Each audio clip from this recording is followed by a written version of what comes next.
Notícias da Igreja Católica. Segunda-feira, 11 de setembro de 2023, hoje é dia dos santos Proto e Jacinto, os irmãos pela fé em Cristo. A dor do Papa Francisco pelo violento terremoto no Marrocos. Reportagem do Vatican News. O Papa Francisco expressa sua dor pelas centenas de vítimas do terremoto de magnitude 7 que atingiu violentamente a região de Marrakech, no Marrocos. Cerca de 820 mortes até o meio-dia deste sábado, 9 de setembro, e mais de 600 feridos. Em um telegrama assinado pelo cardeal Pietro Parolin, secretário de Estado, o pontífice disse estar entristecido por essa catástrofe natural e assegurou sua comunhão orante e profunda solidariedade com aqueles que são tocados na carne e no coração por essa tragédia registrada na noite de sexta-feira, 8 de setembro. O Papa reza pelos mortos, pela cura dos feridos e pelo consolo daqueles que choram a perda de seus entes queridos e das próprias casas. O Santo Padre ainda diz no telegrama que reza para o Altíssimo apoie os marroquinos nessa provação e oferece seu encorajamento às autoridades civis e aos serviços de socorro. O Papa invoca a todos a bênção divina como sinal de conforto.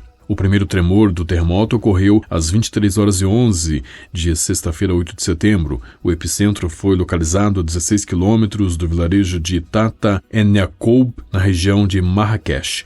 O número de mortos aumenta a cada hora e ao meio-dia deste sábado já eram 820 as vítimas fatais, de acordo com o balanço divulgado pelo ministro do Interior. Os feridos são pelo menos 672, 205 dos quais estão em estado grave. Fotos e vídeos de casas destruídas e pessoas nas ruas estão circulando nas redes sociais e sites de notícias. Enquanto isso, do país vem o apelo por doações urgentes de sangue.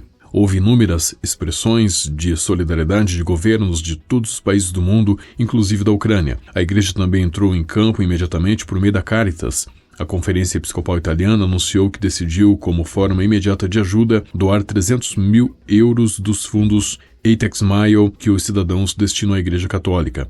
Às irmãs e aos irmãos do Marrocos, enviamos nossas mais profundas condolências e nossa proximidade. Estando próximos da população atingida por este trágico evento, rezamos pelas vítimas e suas famílias, diz o cardeal Matteo Zuppi, arcebispo de Bolonha e presidente da Conferência Episcopal Italiana. Também asseguramos o apoio de nossas igrejas, abraçando todos aqueles que foram afetados por essa calamidade e a comunidade marroquina na Itália, ferida em seus afetos. O repasse da Conferência Episcopal Italiana por meio da Caritas Italiana deve ajudar a atender às primeiras necessidades, segundo um comunicado. A Caritas Italiana, que há muitos anos colabora com a Caritas no Marrocos em vários projetos em favor de pessoas particularmente vulneráveis, como migrantes e menores desacompanhados, está constantemente acompanhando as notícias que chegam do país do norte da África para monitorar a situação e avaliar as intervenções mais urgentes. Notícias da Igreja Católica. Em um gesto sem precedentes, a Santa Sé anunciou esta semana a beatificação de toda uma família polonesa, a família Ulma. O prefeito do Dicastério para as Causas dos Santos, cardeal Marcello Semeraro, celebrou a beatificação neste domingo em Markowa, na Polônia.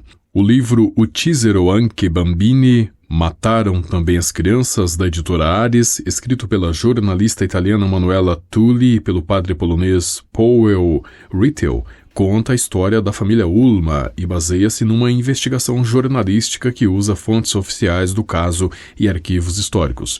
O livro também inclui uma entrevista prólogo com o cardeal Semeraro, que destaca a compaixão e o sacrifício dos Ulma como exemplos a seguir. Até o bebê de Vitória Ulma foi vítima, um exemplo de batismo de sangue, disse Manuela Tulli. A Santa Sé confirmou em 5 de setembro que Vitória, grávida de seu 7º filho, deu à luz em meio ao martírio, acrescentando o bebê à lista dos mártires da Igreja. Notícias da Igreja Católica.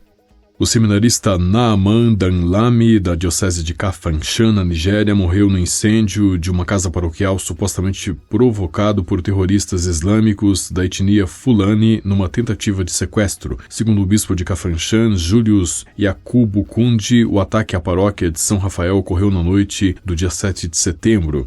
Em entrevista à Fundação Ajuda a Igreja que Sofre, o bispo Kundi disse que o pároco Frei Emanuel Okolo e seu assistente conseguiram escapar do incêndio no qual o seminarista de 25 anos morreu. Os agressores tinham como objetivo sequestrar o pároco. Após falharem ao tentar entrar na casa do padre, eles a incendiaram. Os 2 padres conseguiram escapar, mas, de forma terrível, o seminarista foi queimado vivo do lado de dentro, disse o bispo em um registro publicado pela agência ACI África, a agência do grupo IWTN.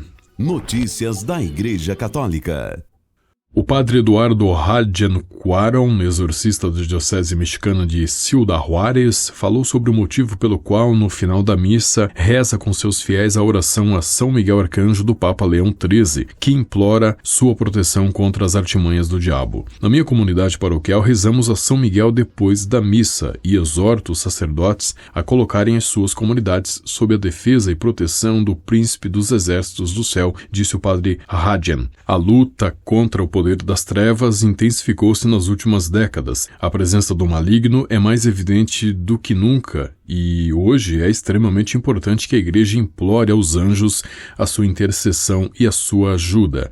O padre Hadjian disse à agência ACI na quarta-feira, 6 de setembro, que para ele, após a missa, a oração de alguma devoção comunitária sempre foi válida. Isto não cria nenhuma confusão nos fiéis, porque todos sabem que, uma vez terminada a missa, as orações posteriores são atos de misericórdia e não uma parte fundamental do rito. Se o Papa Leão XIII decretou que a oração a São Miguel fosse recitada obrigatoriamente depois da missa em toda a igreja, e se depois do Concílio Vaticano II ficou como uma oração opcional, não há razão para proibi-la, concluiu o padre. Notícias da Igreja Católica. Uma pesquisa no arquivo do Pontifício Instituto Bíblico em Roma, na Itália, revelou uma lista dos nomes de milhares de judeus que foram protegidos da perseguição nazista por congregações religiosas católicas em Roma de 1943 a 1944. Embora algumas informações tenham sido publicadas pela primeira vez em 1961, a documentação completa, particularmente as listas de pessoas escondidas em instituições católicas, era considerada perdida, como explica um comunicado à imprensa publicado em 7 de setembro. Os nazistas ocuparam Roma de 10 de setembro de 1943 a 4 de junho de 1944, quando a cidade foi libertada pelas forças aliadas.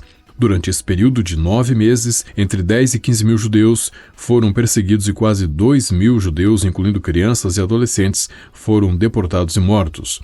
Os documentos agora descobertos referem-se a mais de 4.300 pessoas escondidas por 100 congregações femininas e 55 congregações masculinas durante a perseguição. Das 4.300 pessoas mencionadas, 3.600 são identificadas por nome.